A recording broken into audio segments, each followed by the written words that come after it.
Hey guys, I miss you so much. I hope that you're all doing good, and I hope that you're all behaving, and I hope that you're all doing your work and you're not driving your family and your parents too crazy. I miss you guys, and I hope this is all over soon so we can all see each other again, but we don't know. So, what I do have here is a book I'm going to read since we're learning about science this week. So I need you guys to pay extra close attention. And we're going to learn what is science. That's the title of our book. A scientist is a person who asks questions and tries different ways to answer them. Hannah wonders about fruits and vegetables. Are there this many peas in every pea pod? Asks Hannah. So there's Hannah holding her pea pod. It looks like her pea pod has 1, 2, 3, 4, 5, 6, 7. So if you look really close, her pea pod has 7 pea pods. But some pea pods might have 4. They're all different. A scientist learns from her senses. Cammy and Tiara play with a mixture of water and cornstarch to make slime. They try to decide if it is liquid or solid. When I squeeze it, it feels like a solid, but it drips like a liquid, observes Tiara. So there they go, playing with their slime. A solid is something that we can hold, and a liquid we can't really hold, like water or juice or that slime dripping. A scientist notices details. Details are all the little things about something. Nate examines seeds inside his vegetables. There are actually 2 kinds of seeds inside the cucumber. The smaller ones are clear, discovers Nate. There's Nate with his bowl of fruit observing the seeds. So next time you guys have fruit or vegetables, you can look at the seeds and see how they're all different. Maybe even count them. A scientist draws what she sees. So Samantha shows how 2 liquids mix.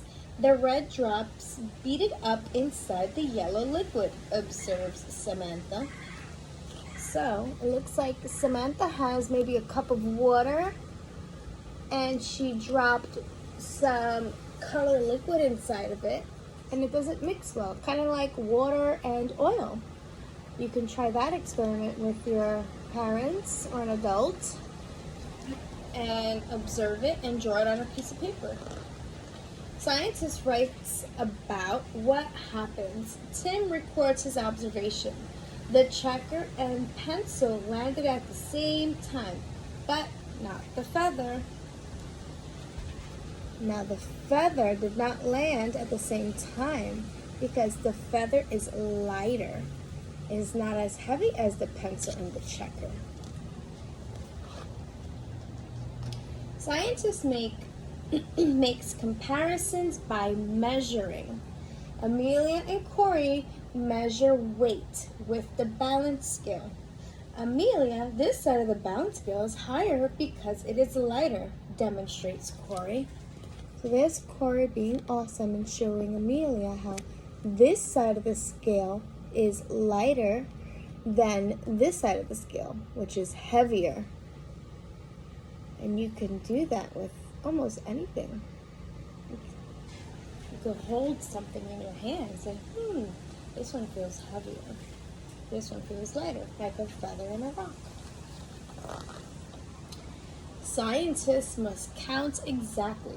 You guys are good at counting. I hope you're still practicing. Emily and Stuart count how many drops of water they can fit on a penny. We put 23 drops of water so far, says Emily. So there they are, putting the water drops on the penny.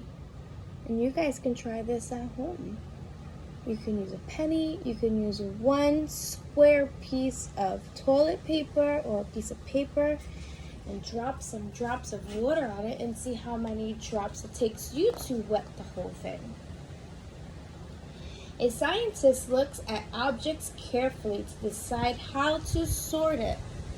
Zoe and her group organize shoes and boots in different ways.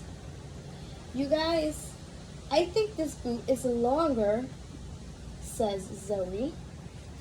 So there they are, looking at the bottom of the two boots to see which boot is longer and which boot is shorter. You can do that with a lot of things. You can do that with your toys. You can do that with your own shoes. You can do that with your socks to see which ones are bigger and smaller.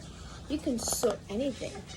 Like in school, we sorted colors and shapes. A scientist designs experiments to test predictions. Jessie plants seeds at the top of one cup and the bottom of another.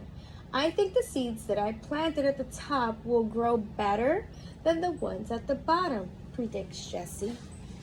So that is Jessie's prediction. She thinks the seeds will grow better on the top, but she won't know until they start growing.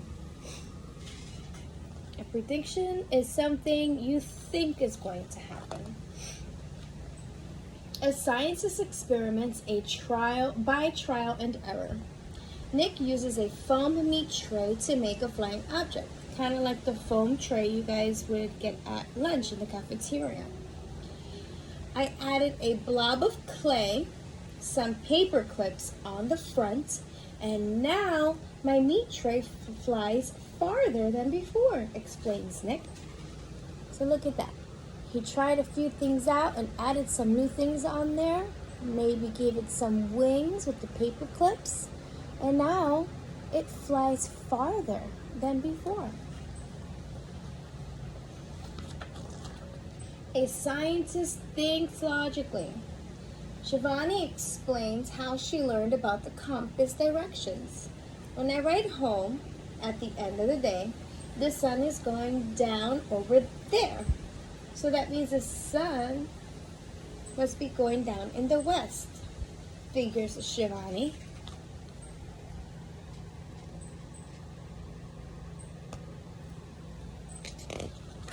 A scientist keeps trying over and over. They don't give up. Charlie and Stuart try to build a tower as tall as possible. Stuart, we finally got more than 10 to stay out on, shouts Charlie. Oh, you guys are really good at building towers. You can try to build a tower and see how tall it is, and then build another one and see if you can make it taller. Don't give up if it falls. That's okay. Best part is scientists have fun. Jeff and Teresa experiment with water. Let's see if we can fill up the tube through these holes, suggests Steph. There you go. They're trying to see if they can pour the water right through the tube. Look how much fun they're having. They probably made a few mistakes, but it's okay. They're having fun. So those are all the things that a scientist does. The next story is going to be about different kinds of scientists. A scientist doesn't study just one thing, they study a bunch of different things. So you'll hear about that next. I hope you enjoyed the story. Bye guys, love you.